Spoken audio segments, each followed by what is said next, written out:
Okay, so I just finished reading A Shadow in the Ember, and I have some thoughts that I want to talk about. First off, I did enjoy the book because I'm very invested in this world of Atlanteans and Wolvins that Jennifer L. Armentrout has created. But that being said, this takes place before Atlantia, so the Atlanteans and even the Wolvins aren't really in this at all. Overall, the story focuses more on the gods, deities, godlings, primals, and their influence on the mortals. And throw in a few Drakens, and you have a fancy little tale. So I'm going to give a little summary, talk about some parallels between this series and the From Blood and Ash series, and go over some new information that we learned. A Shadow in the Ember takes place a few centuries before the From Blood and Ash series, so it's a prequel, but the reading order is kind of weird because it's a prequel, but it's suggested that you read it in between Crown of Gilded Bones and The War of Two Queens. The main character, Seraphina, is born into the role of the Maiden. She's the rightful heir to the throne of Lysenia, but her mom, the Queen, forces her to hide her identity and remain under the veil of the Maiden. This is because of a deal that Seraphina's ancestors made 200 years before her birth. The kingdom of Lysenia is slowly rotting away and the land is becoming barren, and it's almost impossible at this point to grow crops, and eventually it'll be fully impossible.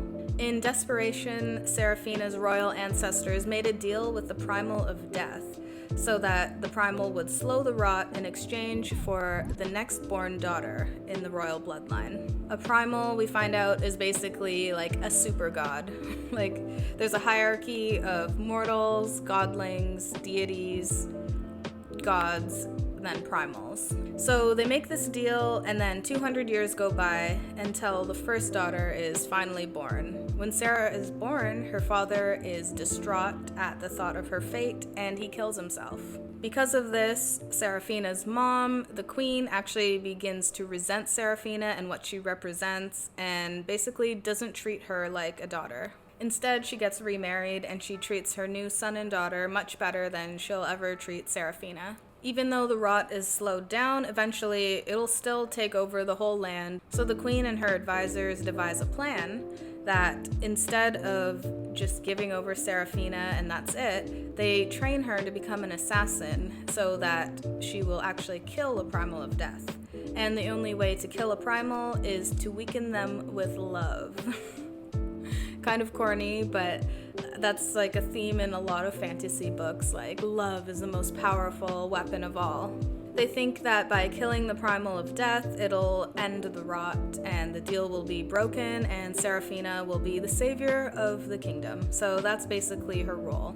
Her mom is like, you're not gonna be the queen, you're gonna hide your identity, no one's gonna even know that you were born, you're just gonna secretly train until one day the Primal of Death is going to come and claim you. One of Sarah's guards, Sir Holland, trains her daily in hand-to-hand combat, sword fighting, archery, all that good stuff. Basically, she becomes a lethal weapon. Between Sir Holland and Sarah's stepsister, those are the two people who really show any kind of affection towards Sarah. So when Sarah is old enough to actually be claimed by Nyktos, the Primal of Death, he shows up and he rejects her. And she's devastated because her whole life she's trained for this moment, and he decides not to take her. This causes even more of a rift between her and her mom, and she's shunned even further, and basically the mom just gives up. She's like, well, we're gonna try every year for him to come pick you up, like to take you, because that's what your goal is. You're supposed to save the kingdom, but obviously you've done something wrong, Sarah. You're just a failure overall, and I'm just gonna ignore you even more than I had before. So 3 years go by, and Sarah is used by her mom to assassinate people, and she also just sneaks out on her own free time. No one's really paying attention to her. And on one of her outings, she runs into a handsome god named Ash. She doesn't realize that he's a god at first, but she stabs him in the heart out of anger, and he doesn't die, so that's when she realizes, okay, wow, I just stabbed a god. And in this time, like, deities and gods would just be walking around in the mortal realm. It was kind of normal to see them, and mortals were expected to immediately bow and show their respect, and the gods could just basically do whatever they wanted. The mortals were at their whim. But Seraphina is brave, and she doesn't care that Ash is a god. She stands up to him, and then they end up having a romance. So they have this cheeky little romance until one day, Seraphina's stepfather, aka the king, dies. This means that Sarah's stepbrother takes the throne, and he has always hated Sarah. He decides now with his newfound power that he can fully take out his anger on Sarah with no consequences, so he grabs her and drags her to the throne room and begins to whip her. This angers the Primal of Death, who senses that his intended is being harmed somewhere out there. So he blasts into the throne room and is like, what the heck is going on? He claims Sarah finally and is like, okay, you're coming with me. Obviously, you're not safe here. You're coming home with me. Oh no, you say. She was just in love with Ash and she had this romance with this god and things were going great. She forgot about the Primal of Death and like, this sucks. But psych. Actually, the Primal of Death is Ash, and he was lying. He was actually the Primal of Death this whole time. Nyktos, Ash, same person. He just didn't want to tell Sarah because he wanted a chance to get to know her with no baggage. But now the gig is up because she knows who she is, and things get complicated. So I found the story pretty predictable for most of it. Part of it is because a lot of the plot points and characters are exact mirrors or parallels of characters from the From Blood and Ash series. So there's obviously Seraphina, which is Poppy's grandmother. Both of them are the only two maidens in recorded history.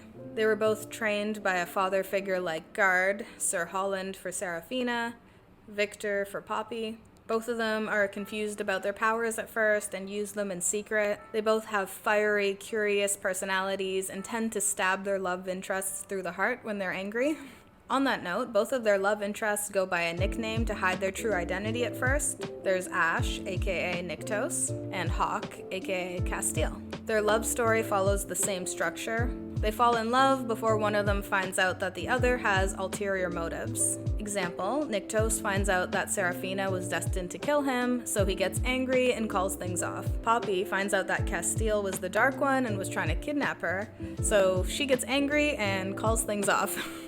In the end, both couples end up working things out because one realizes the other wasn't actually going to follow through with these plans after they fell in love. So going back to Sir Holland and Victor, in A Shadow in the Ember, we find out that there are special guards that get reincarnated with the specific purpose of guarding or protecting a person with a very important destiny. These guards are called victors. So it seems kind of on the nose that Poppy's Victor would be a victor, but I also think that it's possible that Sir Holland or Victor is actually Sir Holland reincarnated. So I guess we'll find out probably in future books about that. In A Shadow in the Ember, there are Draken, which are humans who can shift into dragons, and they call Sarah Myalisa. In From Blood and Ash, there are Wolven, which are humans who can shift into wolves, and they call Poppy Myalisa, which means my queen. In both of these, Sarah and Poppy have one best friend who they have to leave behind. For Sarah, it's her stepsister. For Poppy, it's her handmaiden or best friend, Tawny. There's an abusive man in both. Sarah, it's her stepbrother, and for Poppy, it was the Duke. In both of them, the main gal is sneaking out to do good. In A Shadow in the Ember, Seraphina is sneaking out to rescue children who are being abused and bring them to a safe place. In From Blood and Ash, Poppy is going out to rescue souls from becoming craven. They both have a last moment in nature with their love before shit hits the fan. It's the lake with Ash/Nyktos and Seraphina, and under the willow tree with Hawk/Castile and Poppy. And I could go on about the parallels, but I think I'm just going to move on now to some new things that we learned. So, in A Shadow in the Ember, we learn that Nyktos isn't supposed to be the primal of life and death. He isn't supposed to be a primal at all, actually. His father, Eythos, was the true primal of life, and his father's twin, Kolis, was the primal of death. Kolis was angry when the object of his obsession, a mortal named Satoria, was startled off of a cliff and died. She died because Kolis kind of jumped out and he meant to introduce himself, but he spooked her and she fell off the cliff. So he wanted to bring her back to life, but he can't as the primal of death. So he went to his brother Eythos, the primal of life, and was like, please, could you bring her back? I love her. And Eythos, the primal of life, said, no, I'm not going to do that. That's not fair. It'll upset the balance. And so Kolis went into a rage. He killed Eythos' consort/wife in revenge, and he did some finagling with destiny so that he would swap places with his brother. So Kolis would become the primal of life, and Eythos would become the primal of death. Kolis thought that now he would be able to bring Sotoria back to life, but Eythos had thought ahead and hidden her soul, so that instead of passing on to a realm where Kolis would be able to find her, he actually made it so that her soul would keep reincarnating, making her hard to find. And it turned out that Kolis was unable to bring back people from the dead anyway because he was missing the Ember of life. So Eythos ended up dying, probably because he was weakened from love, the loss of his wife. And Nyktos ended up having to step up and become the primal of death. Before Eythos died, he struck a deal with the king of Lysenia at the time. And you might remember this deal because we talked about it earlier. This was the deal that the firstborn daughter would become the consort to the primal of death. And what the king of Lysenia didn't know was that Eythos had hidden the Ember of life in the bloodline, so the next daughter to be born would carry the Ember of life in her. Eythos did this to protect the Ember of life and stop Kolis from being able to find it. If Kolis had the Ember of life, he would actually have the full powers of the primal of life and be able to raise people from the dead. So this means that the firstborn daughter is the reincarnation of Sotoria, which means that Seraphina is the reincarnation of Sotoria, which means that Seraphina is actually the true primal of life because she carries the Ember of life in her.